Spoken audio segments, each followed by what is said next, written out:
전 처음에 입사연도에 첫 명절 때 세조 등장신 아시죠? 이정재. 아. 거의 그 짤 마냥 이제 딱 큰 집 딱 가가지고 어깨 이렇게 딱 펴고 들어갔거든요. 저는 NC에서 공부를 안 해가지고. 원래 또 아는 천재다. 아니요. 알고 보니까 그 면접장에 주로 오셨던 거예요. 변했다기보다는 이제 부모님이나 어른들이 진짜 많이 좋아하세요.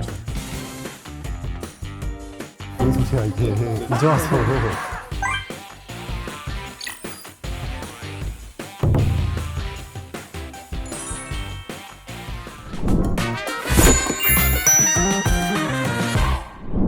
안녕하세요.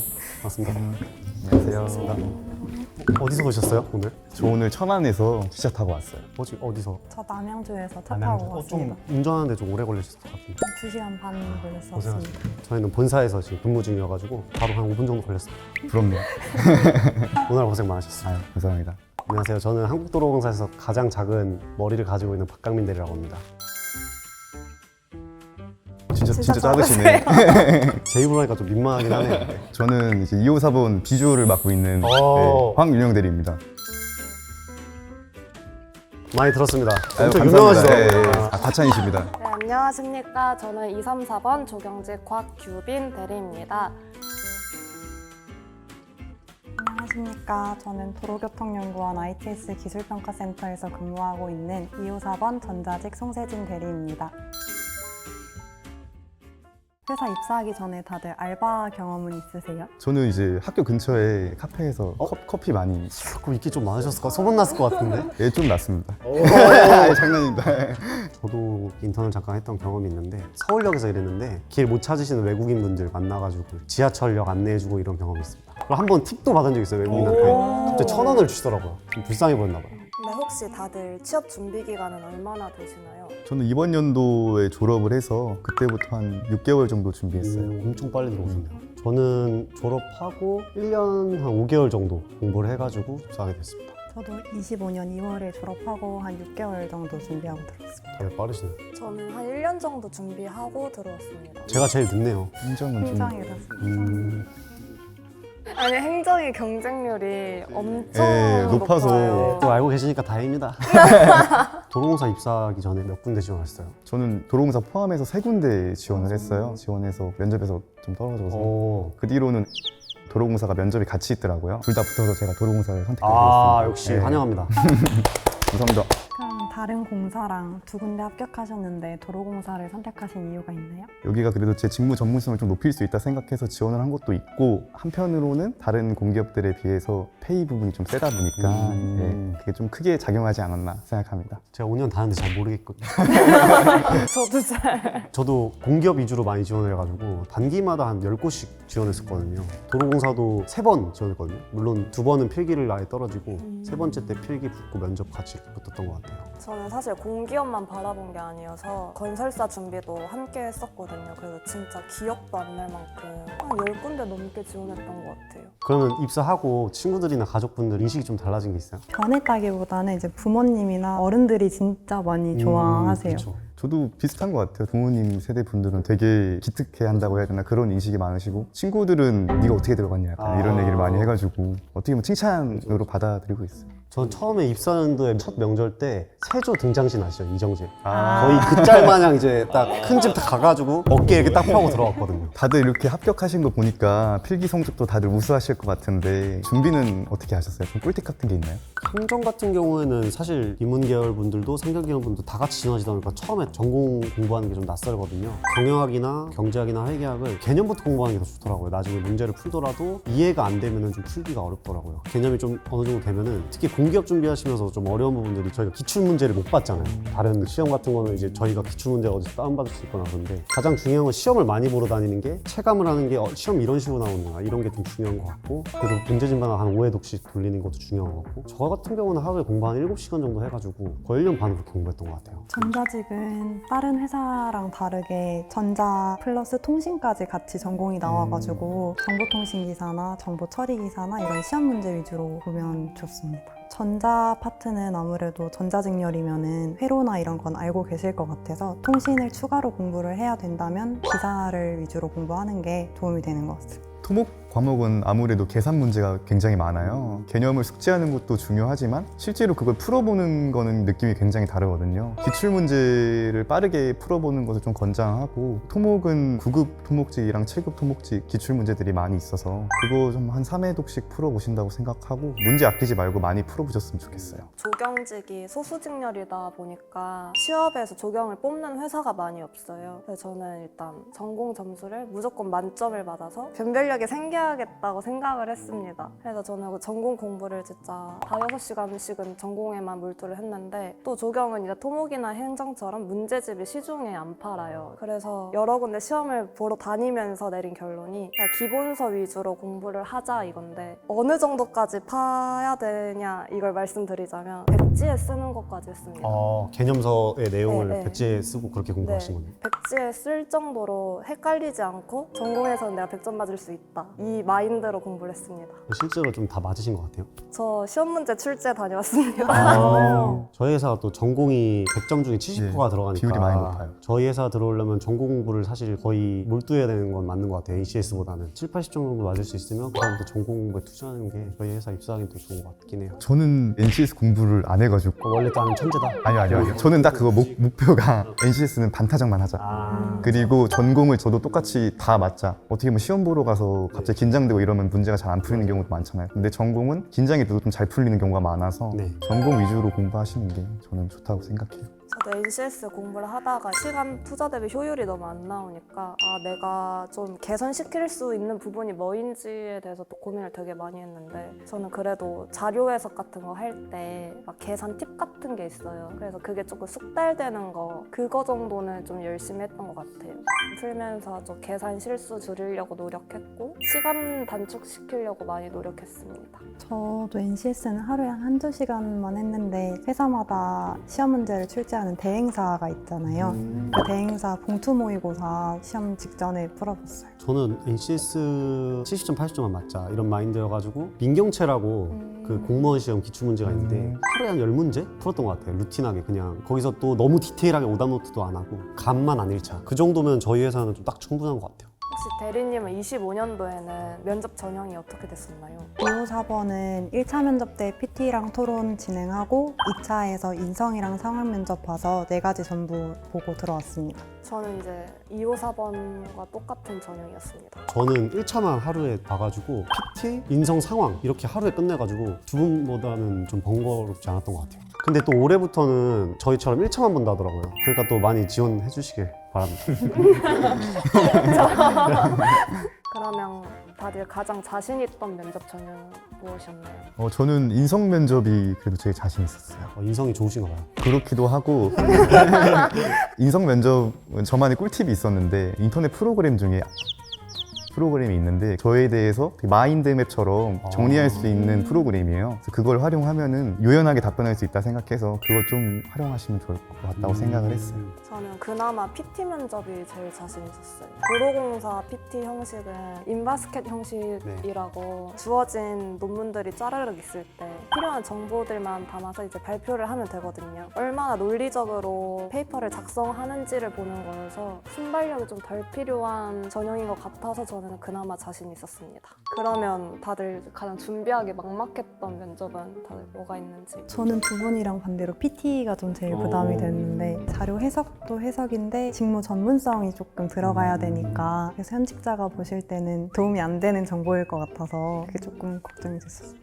갑자기 PT 이야기 하다가 생각난 PT 꿀팁인데, 다른 지원자들과 다른 저만의 차이점을 준비를 했었어요. PT 면접마다 저는 근데 이런 자격증이 있어서 이 부분에 기여할 수 있다, 이걸 꼭 말을 하고 나왔습니다. 저도 PT 할 때 그걸 넣었던 것 같아요. 근데 이렇게 하는데 좀 이런 부분은 우려돼서 해결이 필요하다. 약간 이런 좀 저만의 소위 말하는 킥을 하나 넣었던 기억은 나요. 그래서 좀 눈에 띄는 게 좋은 것 같아요. 면접에는 그래도. 대리님, 그럼 면접 때 받았던 질문 중에 기억나는 기억나는 거 있으세요?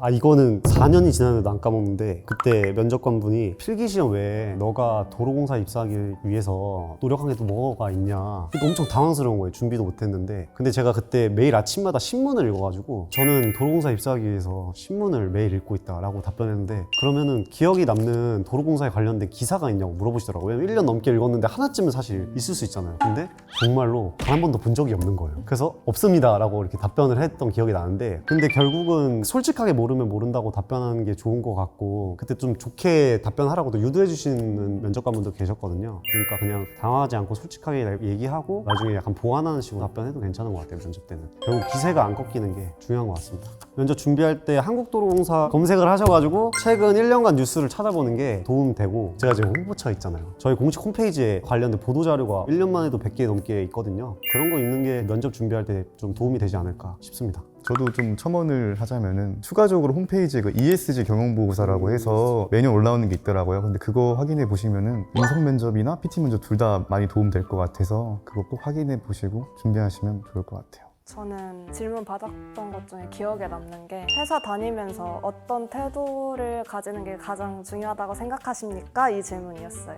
근데 제 앞에 2명의 면접자가 있었고 제가 마지막 답변자였거든요. 첫 번째, 두 번째 사람들이 흔히 써먹기 좋은 협력하는 자세, 의사소통, 이 이야기를 하는 거예요. 제가 이제 세 번째까지 오니까 할 말이 없어서, 저는 배우는데 두려워하지 않는 자세가 중요하다고 생각한다. 이제 한국도로공사의 기술력에 대해서 조금 언급을 하고 이런 자세로 보탬이 되겠다, 이런 식으로 답변을 했는데, 알고 보니까 그 면접장에 R&D 본부장님이 들어오셨던 거예요. 신입사원 연수를 할 때 R&D 본부장님이 그 강당 앞에 서서 저를 이렇게 샤라웃 해주셨습니다. 그래서 지금 그런 태도로 좀 일을 하고 계신가요? 물론입니다. 알겠습니다. 물론입니다. 저는 오히려 PT 때 좀 당황스러운 질문이 있었는데, 제가 냈던 그 페이퍼 말고 준비 시간에 줬던 자료 중에서 부족하거나 아니면 더 필요한 자료가 있냐 이렇게 물어보시는 거예요. 저도 물어봤던 것 같아요. 기억도 안 나고 당황스럽고, 그래서 자료를 열심히 보시는 걸 추천드립니다. 그래서 그렇게 좀 당황했던 면접 때 기억들이 있잖아요. 후회될 거나 뭐 그런 게 있어요? 아니면 내가 그때 보완해야 될 거나 좀 이런 팁들. 저는 지금도 PT 면접이 제일 후회가 됐어요. 직무 관련된 질문들을 많이 하셨는데 당연히 저희는 잘 모르잖아요. 정답을 요구하신 게 아닌 저희 생각을 물어보신 것 같은데, 뭔가 답을 내려고만 하고 제 중간에 사고하는 과정은 좀 제대로 말씀을 못 드린 것 같아서 아쉬웠던 기억이 좀 있어요. 논리 근거를 좀 잘 말하는 게 좋은 것 같아요. 저는 아까랑 비슷하긴 한데, 상황 면접 할 때도 그 종이 자료를 주잖아요. 그게 보통 딜레마 상황에서 둘 중에 어떤 걸 선택할 거냐 이렇게 나오는데, 제가 선택한 답변 내용에만 집중을 해서 꼬리 질문으로 그러면 그 자료에 있던 이 내용은 어떻게 디펜스 할 거냐라는 질문이 들어왔었어요. 이것도 마찬가지로 자료를 좀 열심히 읽고 생각 정리를 잘 해두는 게 좋을 것 같습니다. 저는 면접 잘 보고 와서 역시 샤라웃. 본부장님 샤라웃 하신 분 역시 다르네요.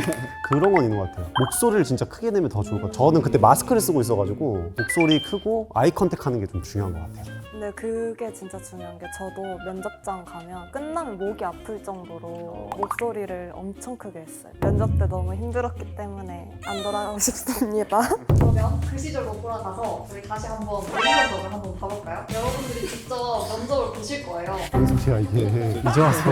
그런 말 없었잖아요. 하실 수 있죠? 아니 면접 안 본 지가 지금 후회 4년이 없다는 넘었는데. 말을 증명해야 되는. 선배로서 이제 듬직하게 답변 잘 해주시길 바랍니다. 못하면 편집되나요? 안 됩니다. 면접에 자신감이시니까. 기세로 가야 돼, 기세로. 네.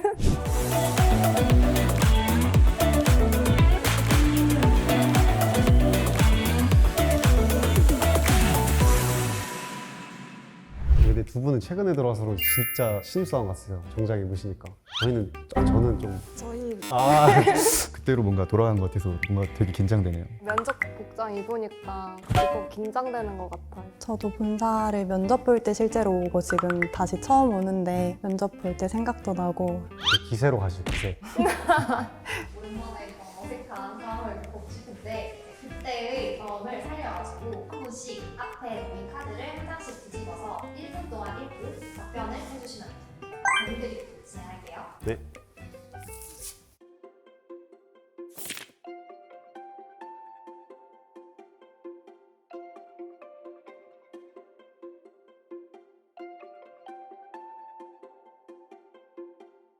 계약된 금액에서 쪼개서 입찰을 올리는 거는 엄연한 불법이기 때문에 합쳐서 입찰을 계속 해가지고 일정 기간 유찰이 되면은 합친 금액으로 수의계약을 진행할 수 있는 걸로 알고 있습니다. 그 절차를 설명한 후에 절차대로 진행을 할 것 같습니다. 그 부분에 대해서 계속 마찰이 일어나면 그 상위기관인 본부와 그리고 본사에 있는 법무 담당 부서와 그리고 계약 담당 부서랑 합의를 해서 이러한 부분을 좀 원활하게 사업부서랑 얘기를 해가지고 법적인 절차에 맞는 절차를 진행해서 계약을 진행할 것 같습니다. 그런데도 계속 담당자가 말을 안 듣고 대리님 의견을 무시하고 네. 그대로 하겠다 하면 어떻게 끝까지? 네, 그럼에도 불구하고 저희는 공기업으로서 사실 청렴하게 계약 같은 경우는 되게 예민한 문제거든요. 어쨌든 그 기업의 생사가 걸려있기 때문에 계속해서 설득을 할 것 같습니다. 또 뒤집어주세요.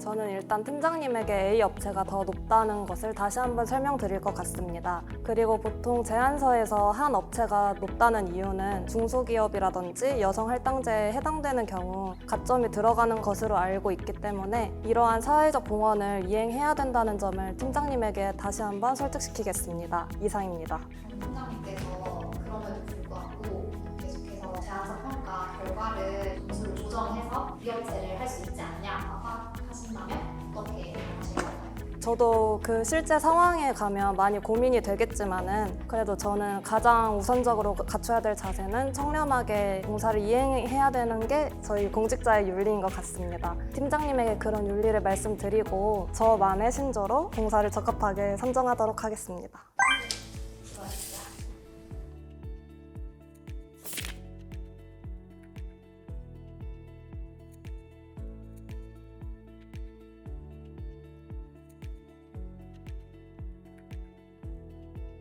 먼저 과장님께 직접 말씀을 드려서 출장 처리가 아닌 개인 사무 외출로 처리하도록 권유를 할 것 같습니다. 과장님께 말씀드릴 때는 물론 자격증 시험도 중요하지만 만약에 근태 처리가 불성실하게 된 걸로 기록이 된다면 업무에 지장이 있을 수도 있기 때문에 업무가 더 중요하다는 사실도 말씀드리고 그렇게 과장님을 먼저 설득하는 방법으로 해결하겠습니다.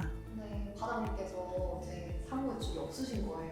그래가지고 이제 어쩔 수 없이 이제 계속 이렇게 한다고 우리한테 계속 말씀을 하시면 그때는 또 어떻게 대응하실 건가요? 과장님께서 그렇게 말씀을 하신다면 우선 공공기관의 경우 근태 처리를 청렴하게 해야 된다고 생각하기 때문에 계속 거부하실 경우에는 상부에 보고할 것 같습니다. 뒤집어주세요.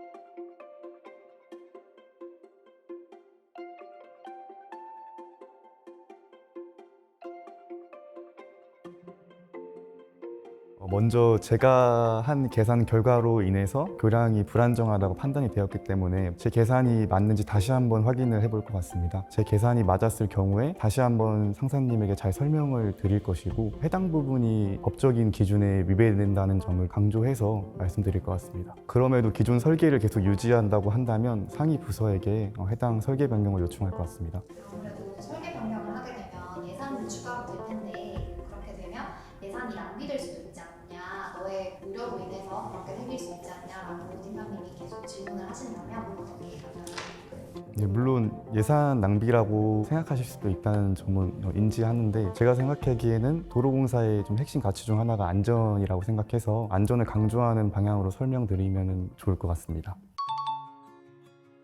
모의 면접을 다시 보니까 참 면접이라는 게 어려운 것임을 다시 또 생각하게 됐습니다. 여러분들 물론 취업 준비 열심히 하시겠지만 무엇보다 중요한 거는 건강이라고 생각해요. 너무 공부만 하시지 마시고 좀 놀기도 하면서 재미있는 수험생활 하셨으면 좋겠습니다. 모의 면접 진행하면서 저도 오랜만에 다시 당사자가 되어 보니까 또다시 긴장이 되고 그랬습니다. 저는 준비할 때 유튜브에 이런 영상이 없었는데 이번 영상을 통해서 이번 입사자분들한테는 많은 도움이 됐으면 좋겠습니다. 오늘 이렇게 영상을 찍다 보니까 취업 준비할 때 생각이 많이 나더라고요. 지금 영상을 보고 계시는 취업 준비생 여러분들 항상 힘내시고 언젠가는 꼭 합격할 날이 오긴 오더랍니다. 그때까지만 조금만 힘내시길 응원하겠습니다. 사실 취업 준비하면서 가장 필요한 건 좀 간절함이라고 생각합니다. 그래서 간절한 만큼 열심히 하면은 결과가 꼭 좋더라고요. 그리고 저희가 뭐 오늘 팁 같은 거 드리려고 노력을 많이 했는데 준비한 거에 비해서 많이 못 드렸을 수도 있으니까 뭐 댓글 다셔가지고 하면은 저희가 다 에이스 해주실 거죠? 더 네. 디테일한 정보도 저희가 댓글로 남겨드릴 테니까요. 영상 뭐 댓글 남겨주시면 너무 좋을 것 같고요. 저희 한국도로공사 유튜브에 공사에 대한 다양한 정보들이 있으니까 구독하셔가지고 자주 챙겨보신다면 나중에 필기나 또 면접 볼 때 도움이 될 것 같습니다. 파이팅! 한국도로공사 유튜브 구독, 좋아요. 댓글 알림 설정까지 부탁해요.